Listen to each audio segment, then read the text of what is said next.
डर नहीं सर, यकीन है मोदी जी कुछ भी कर सकते हैं। मोदी जी है तो मुमकिन है।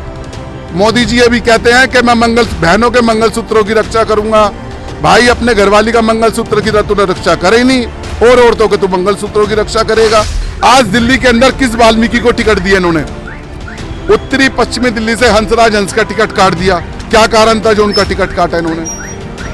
दिल्ली के अंदर 25 लाख वाल्मीकि है, क्या इनको वाल्मीकि समाज का वोट नहीं मिलता? हर जगह एससी कोटे वालों को दबाया जाता है। वाल्मीकि समाज का एक अपना वर्चस्व है। दिल्ली के अंदर 25 लाख वाल्मीकि हैं, 22% के अंदर दिल्ली के अंदर मुख्यमंत्री बनता। सर जब कोरोना हुआ था, हिंदुस्तान की समस्त जनता अपने घर के अंदर सिमट के बैठ गई थी, लेकिन एक वाल्मीकि समाज ऐसा था जो अपने सर के ऊपर कफन बांध के लोगों के लिए सफाई करी। और भारतीय जनता पार्टी की सरकार ने आज तक उनकी सैलरी टाइम पे नहीं दी। ये एक बड़े दुख का विषय है, चिंता का विषय है।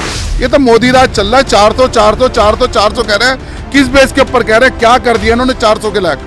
हिंदुस्तान का क्या भला कर दिया?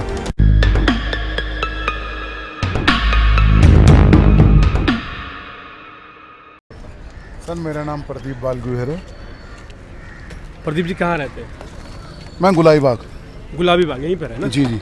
क्या माहौल है सर दिल्ली में? क्या डेवलपमेंट की बात की जाए, व्यवस्था की बात की जाए, कैसा चल रहा है? सर व्यवस्था की बात की जाए तो पार्टी से पूछा कौन सी पार्टी के राज में। अच्छा, ऐसा भी है? हाँ ऐसा भी है। हाँ। तो बताइए आप अपना। आप बताइए दिल्ली में कौन सी सरकार है, किस हिसाब से काम कर रही है? देखिए दिल्ली में जो केजरीवाल की सरकार थी, दिल्ली के अंदर उन्होंने बड़ा अच्छा काम किया। कोई भी आदमी हो, अमीर हो चाहे गरीब हो, हर बंदे का एक मैनिफेस्टो रहता है कि भाई मेरा बच्चा अच्छे से अच्छे स्कूल के अंदर पढ़े। अमीर आदमी ने अपने बच्चों को पब्लिक स्कूल में पढ़ाया, अच्छे अच्छे इंस्टीट्यूट में कोचिंग दिलाई, उन्होंने अपने बच्चों को अच्छी तैयारी कराई। लेकिन दिल्ली के अंदर केजरीवाल ने पहले भी स्कूल वही थे और आज की डेट में भी स्कूल वही हैं। पहले भी टीचर वही थे और आज की डेट में भी टीचर वही हैं। लेकिन जो दिल्ली के स्कूलों का विकास हुआ वो केजरीवाल की सरकार के अंदर हुआ। आज जो दिल्ली के स्कूल पब्लिक स्कूलों को टक्कर दे रहे हैं वो केजरीवाल की बदौलत दे रहे हैं। आप जाके देखिए दिल्ली गवर्नमेंट के स्कूलों के अंदर कितना अच्छा विकास है। स्कूल के अंदर टॉयलेट देख लीजिए बच्चों के लिए कितने बढ़िया हैं, हर चीज़ बहुत अच्छी है। और आप दिल्ली गवर्नमेंट के हॉस्पिटल देख लीजिए, चाहे पंत देख लीजिए और चाहे आरएमएल देख लीजिए, कोई से भी दिल्ली गवर्नमेंट के हॉस्पिटल देख लीजिए आप, सबके अंदर अच्छी फैसिलिटी है, सफाई व्यवस्था अच्छी है, सिक्योरिटी व्यवस्था अच्छी है, हर चीज़ अच्छी है। अब पहले भी वही डॉक्टर थे, अब भी वही डॉक्टर है, सब काम कर रहे हैं मिलके। अब पहले आप ये देखिए ना, बीजेपी की जब सरकार थी दिल्ली के अंदर 15 साल से नगर निगम के अंदर बीजेपी ने खूब राज करा, खूब टोल टैक्स लगाए, खूब क्या नाम है अपना कन्वर्जन टैक्स लगाए, सारे टैक्स लगाए। लेकिन एक बड़े दुख की और विपदा की बात है कि जो हिंदुस्तान के अंदर जब जब कोई विपदा आई, हिंदुस्तान के सफाई कर्मचारियों ने, वाल्मीकि समाज ने हिंदुस्तान सरकार, शासन और प्रशासन के साथ बहुत अच्छा काम किया। जैसे कोरोना हुआ, डेंगू हुआ, मलेरिया हुआ। जब कोरोना हुआ था हिंदुस्तान की समस्त जनता अपने घर के अंदर सिमट के बैठ गई थी, लेकिन एक वाल्मीकि समाज ऐसा था जो अपने सर के ऊपर कफन बांध के लोगों के लिए सफाई करी। और भारतीय जनता पार्टी की सरकार ने आज तक उनकी सैलरी टाइम पे नहीं दी। ये एक बड़े दुख का विषय है, चिंता का विषय है। ये इसके ऊपर चर्चा होनी चाहिए। और जब से दिल्ली के अंदर मेयर जो आम आदमी पार्टी की बनी है, ये लोग काम ही नहीं करने दे रहे, उनको फंड ही नहीं दे रही है। कहाँ से वो काम करेंगे? कहाँ से नगर निगम की सैलरी देंगे वो? देखिए दिल्ली में जो वर्चस्व ज़्यादा निकल के आएगा वो आम आदमी पार्टी का आएगा, क्योंकि लोगों की जो मूलभूत सुविधा है, बिजली, पानी, बस की और अपना सीवर की, सारी जो है ना, आम आदमी पार्टी ने अपने काम को बखूबी निभाया। ये तो एक हिंदुस्तान की विडम्बना है। भाई मोदी जी की चल रही है इस टाइम, ठीक है। मोदी जी ने एक कानून बना के एक दिल्ली क्या हिंदुस्तान के इतिहास के अंदर ये पहली बार हुआ कि एक मुख्यमंत्री को तुमने तिहाड़ के अंदर भेज दिया। ये कहाँ का न्याय है? तो बोलते करप्शन के चार्जेस। तो सर कौन सी जो है ईडी ने उसको साबित किया या सीबीआई ने उसको साबित किया? कौन से डिपार्टमेंट ने उसको साबित किया? केजरीवाल जी ने एक बात कही थी कि भाई मेरे को सीबीआई और ईडी 2 दिन के लिए दे दो, भारतीय जनता पार्टी के आधे से ज़्यादा नेता अंदर होंगे। क्यों नहीं दी उनको? क्यों नहीं उनको काम करने दिए जा रहे? क्यों नहीं काम करने दिए जा रहे? पर वो ये बोले कौन? जो बोले उसके घर ईडी पहुंच जाएगी, उसकी फाइलें खुल जाएंगी, उसके घर छापेमारी हो जाएगी। ये तो मोदी राज चल रहा है। 400 कह रहे हैं। किस बेस के ऊपर कह रहे हैं? क्या कर दिया इन्होंने 400 के लाख? हिंदुस्तान का क्या भला कर दिया?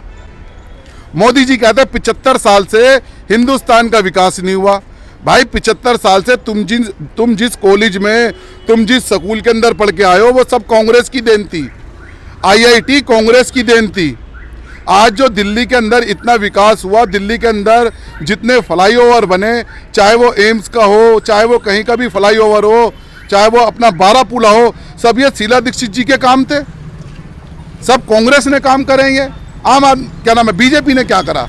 बीजेपी ने सिर्फ, बीजेपी का एक मैनिफेस्टो है, हिंदू मुसलमानों को आपस के अंदर लड़वाओ और कुछ मत करो। ये राम मंदिर का मुद्दा लेके बैठ जाते हैं। राम मंदिर से किसको फायदा हो रहा है? राम मंदिर से सिर्फ भिखारियों को फायदा हो रहा है। वहां पे भिखारी बहुत ज्यादा बढ़ गए हैं। लाला बनियों को फायदा हो रहा है। भारतीय जनता पार्टी की फुल फॉर्म है भारत जलाओ पार्टी। इन्होंने सिर्फ भारत के अंदर आग लगानी है और कुछ नहीं करना। आप इस पार्टी से इतने नाराज क्यों नजर आ रहे हैं? भाई साहब, नाराजगी इसलिए है, देखो मैं एक वाल्मीकि समाज से हूँ। मेरे समाज की मेरे अंदर बहुत ज्यादा पीड़ा है। मेरे समाज को इन्होंने हर बार इग्नोर करा। आज दिल्ली के अंदर किस वाल्मीकि को टिकट दिया इन्होंने? उत्तरी पश्चिमी दिल्ली से हंसराज हंस का टिकट काट दिया। क्या कारण था जो उनका टिकट काटा इन्होंने? दिल्ली के अंदर 25 लाख वाल्मीकि है, क्या इनको वाल्मीकि समाज का वोट नहीं मिलता? नहीं, वो सीट है उत्तरी पश्चिम, वो तो ऐसी सीट है। वैसे ऐसी सीट है तो एससी को तो देनी चाहिए थी। वो योगेंद्र चंदोलिया जो नए आए हैं, वो तो वही। तो सर वाल्मीकि को क्यों नहीं दी? वाल्मीकि समाज का एक अपना वर्चस्व है। दिल्ली के अंदर 25 लाख वाल्मीकि हैं। 22% के अंदर दिल्ली के अंदर मुख्यमंत्री बनता सर। हर जगह एससी कोटे वालों को दबाया जाता है। और सबसे बड़ी बात है, अगर मोदी जी गलती से 2004 के अंदर आ गए, अभी अमित शाह जी ने पार्लियामेंट हाउस के अंदर ये कहा है कि हम आरक्षण खत्म कर देंगे, हम संविधान खत्म कर देंगे। भाई तुम संविधान क्यों खत्म करोगे? क्योंकि बाबा साहेब ने संविधान लिखा, बाबा साहेब ने हमारे को वोट डालने का अधिकार दिया। आज अगर हम जो इस धरती पे खड़े हैं, बाबा साहेब भीमराव अम्बेडकर की बदौलत खड़े हैं। ये लोग उन्हीं का संविधान बदलने की कोशिश कर रहे हैं। अच्छा, तो आपको डर है कि संविधान बदल जाएगा? डर नहीं सर, यकीन है। मोदी जी कुछ भी कर सकते हैं। मोदी जी है तो मुमकिन है। मोदी जी अभी कहते हैं कि मैं बहनों के मंगलसूत्रों की रक्षा करूंगा। भाई अपने घरवाली का मंगलसूत्र की तो तूने रक्षा करे ही नहीं, और औरतों के तू मंगलसूत्रों की रक्षा करेगा? कहाँ से तू देश का भला करेगा? देखिए यहाँ पर ये काफ़ी ज़्यादा खफा नज़र आ रहे हैं बीजेपी से, लेकिन चलिए बहुत बहुत शुक्रिया, आपकी बात हमने सुनी। धन्यवाद सर। और भी लोग हैं, उनसे बात करेंगे यहाँ पर।